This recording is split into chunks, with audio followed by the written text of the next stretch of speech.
Okay, hey Delilah. All right, let's dig in. Recording your video and watching your stuff at the same time. All right, so your digital collage, okay. All right, I see you didn't use the template. However, I said use the template, modify it, but I see you made it look almost like a brochure, like a magazine layout. So yeah, okay, I like it. All right, so an artwork and an apparel item that has implied but not real texture. Love it. Okay, so it looks like for your apparel item, you picked something that's ribbed. I had to look. I had to get deep on to zoom in on it. You picked something that was ribbed, so yeah, that definitely does have an implied texture, and it's not real. And again, in your image, you chose Bob Ross. You weren't the first person to choose Bob Ross. Like, I hate to say it, he's one of the best artists when it comes to, talking about texture. I do notice though that you didn't make his name capital B, capital R. So just make sure you do that. Proper nouns. I'm not the spelling and grammar police usually, but I'd like to get people's names right. Okay, so those are two great choices, and then you also have the image of some silver, like almost liquid-like fabric, and apparel item with real texture that could be felt physically, right? So again, Sherry Hills is this person's name, so make sure you capitalize people's names. You pick this image because of the sequin texture, right? So it has a real texture that can be felt physically. And then when you move on, knife work, that's what it's called. Another student used an image that had this kind of almost like 3D texture to it, and I couldn't put my finger on what to call it. So knife work, I was like, was it resin or what was it? So great. So these are two good examples of things that has a real texture that can be felt physically. All right, real and implied. Okay, great choices from Anna Sweet. Right, so there is real texture here. I can see velvets, I can see furs, I can see crushed velvet, but then also, I don't know. It's in so many layers. Sorry, I had to actually zoom in on it. It's so many layers that there is some implied texture in here and some movement, which is really important too, because I didn't even talk about that in terms of texture, but how texture can mimic movement. Okay, and then moving forward. Smooth, soft, bumpy, scaly, and you have a part one, right?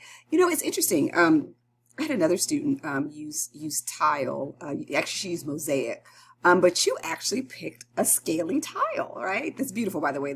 Next to red, that is my color palette. Actually, my little laptop. I mean, my wrist pad is that same kind of turquoisey, aquamarine, silver gold,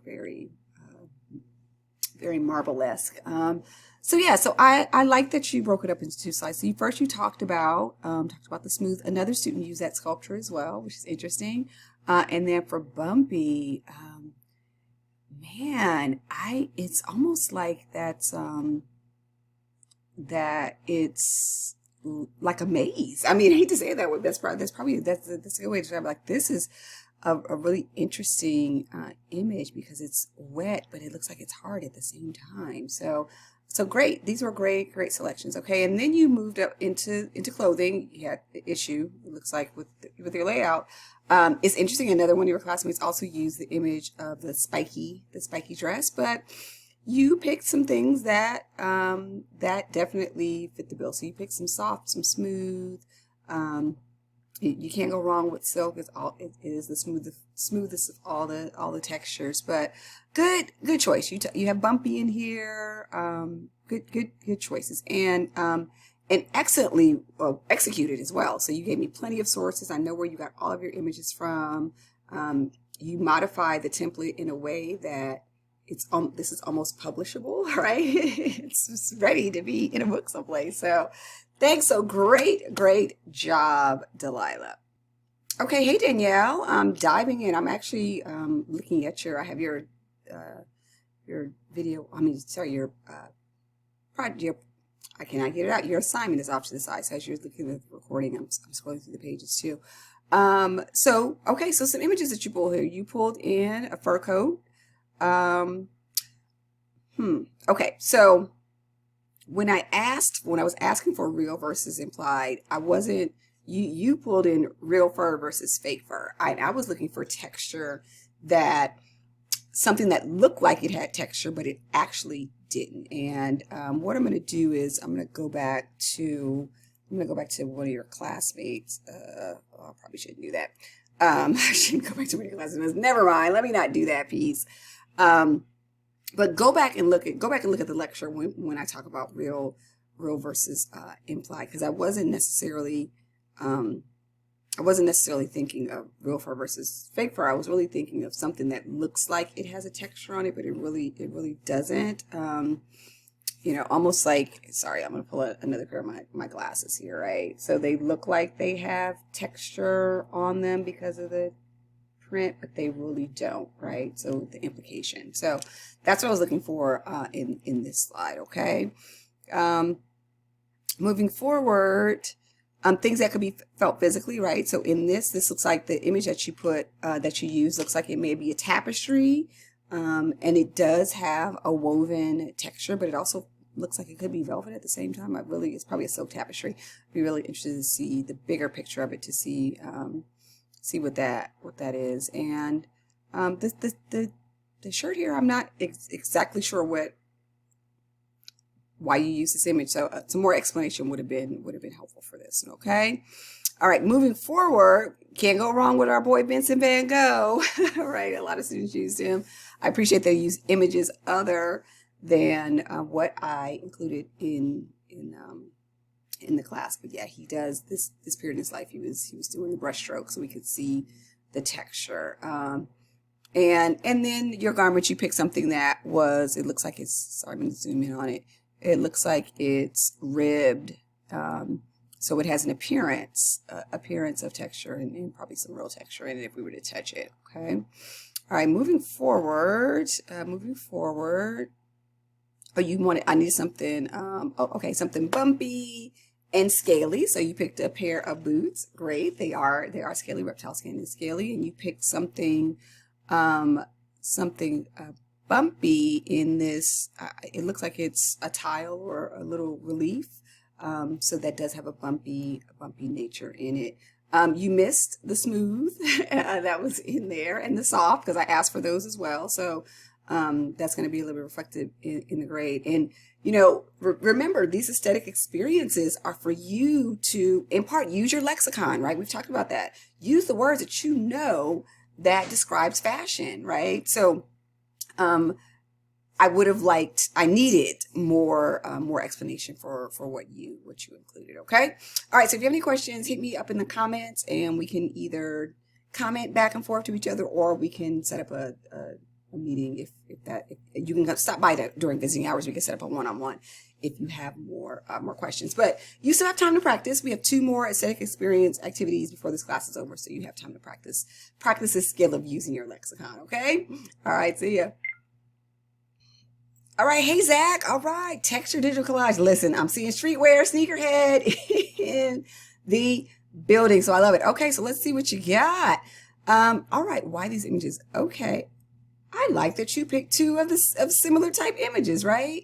You picked the eye of the tiger, and then you picked the tiger, right? That eye is a really interesting image, because it's obviously not a picture. It is some kind of sculpture, some 2D image, but you can see the texture of hair, even though you can tell this is a harder image.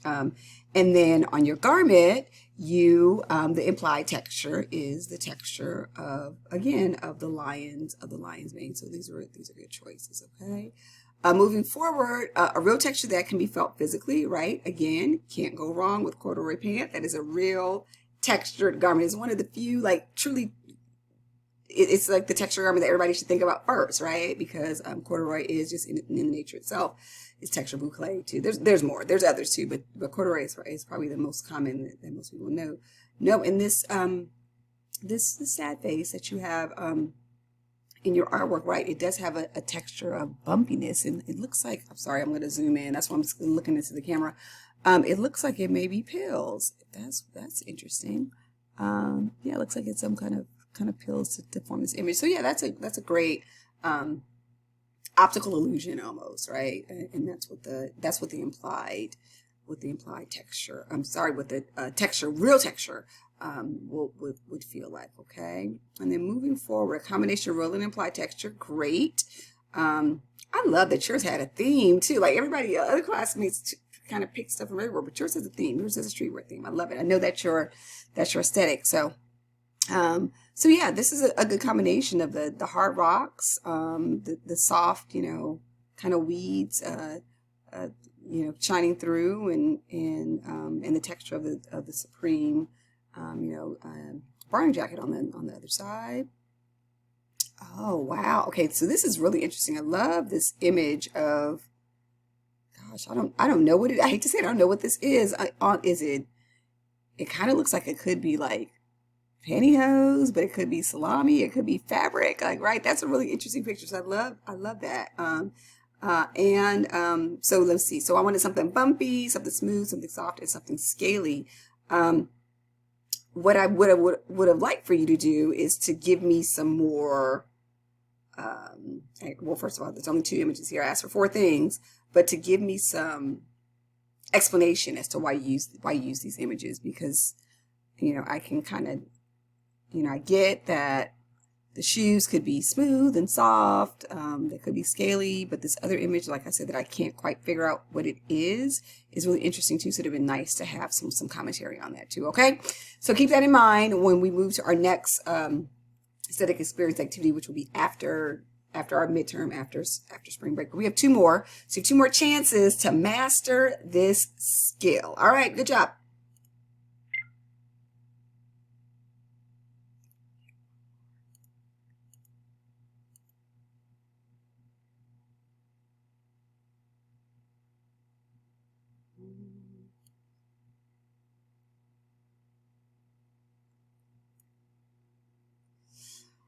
Okay, all right, okay, next, Pearl.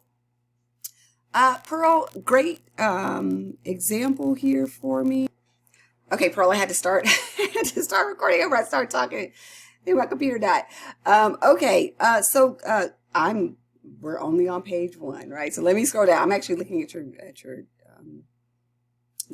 presentation as you do it. Okay, so your implied texture, right? So your implied texture is the imprint, right? It looks like this woman wearing a sari, and the implied texture of fur. And almost with this bunny, we can almost feel how soft and luxurious that he is. So these are 2 good choices for implied texture, right? When we go to real texture, thank you so much for the commentary. It helps. It looks like your garment, it may be Iris Van Herpen because we talked about her in class, but it evokes her. If it's not her, it evokes her, because it has a 3-dimensional look, and then a mosaic, right? Those are the good choices as well.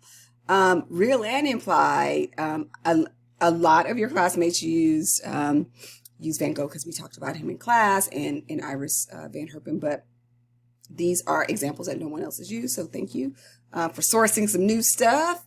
But yeah, these are, it has a real and implied texture with the flowers on the dress.